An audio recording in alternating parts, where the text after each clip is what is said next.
Racism is, in my opinion, using words or gestures that are deliberately designed to insult another individual by way of referring to their background or their ethnicity.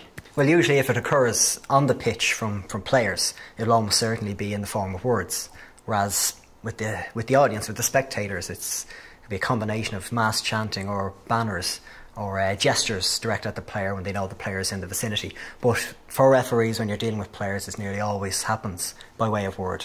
It's a red card offence under Law 12, fouls and misconduct.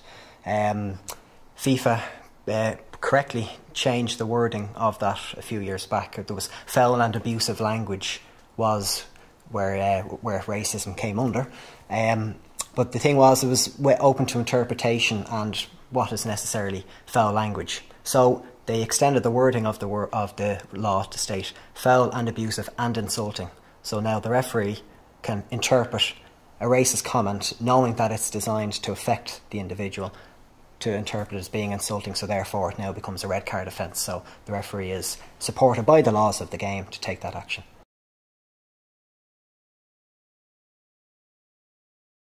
Well, UEFA have instigated a plan under Rule 5, as they call it. It was difficult for the last few years, and certainly up until this was introduced a few years ago, difficult for referees. Referees and officials are concentrating on the field of play. But a lot of times it was very audible what was happening in the stands. Banners have been unfurled in certain parts of Europe. Bananas have been thrown on pitches. Now, that happens on the pitch. It comes under the jurisdiction of the referee. However, he has no control over what he does with the spectators. So, as a result, UEFA have instructed referees that if chanting or banners have been unfurled of a racist nature, the referee is to instruct the fourth official to inform the home team or the home club or association to make an announcement on the public address system for the racist chanting to stop or for the banner to be removed. The game will be temporarily halted until this is addressed.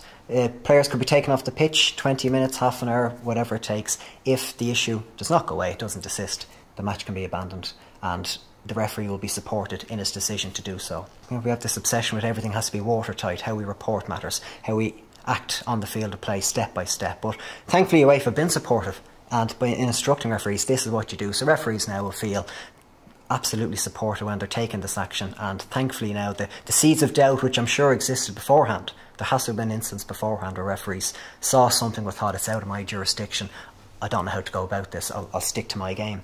But now absolutely 100% supported.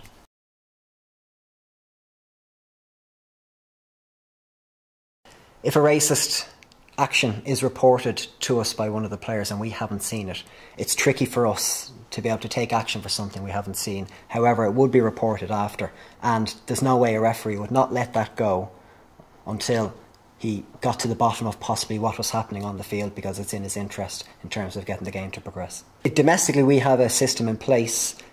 We've adopted it from the European model, whereby there's a match delegate and he calls into the referee after every game anyway to say, is there anything extra that needs to be reported? If this is said to us at full time, the player who's making the accusation would join us in a room with the match delegate, and we would request that the player against whom the accusation is made would join us, and everybody would give a statement on the matter. If people didn't want to, from either side, wanted to join in on that, that's okay, but we'd take as many statements as possible and we'd report it. The delegate would also report it from his end. When a referee is making a match report over a racist incident, it has to be solid, it has to be watertight, it has to detail every incident, everything that matters, word for word, correctly, for it to carry weight, because the disciplinary committee who will be sitting over this need to see and read about what exactly has taken place. It's absolutely important to tackle the issue, but it's also important to get the message across that, you know, what is acceptable and what is unacceptable. Racist behaviour is unacceptable in society, it's unacceptable in sport, and certainly in football it's taken a very good lead to show that it's unacceptable. So similar whether it's the classroom or whether it's the football pitch, if a player is seeing that, witnessing it, first of all, he or she should not be engaging in it if it's their own teammate, for example.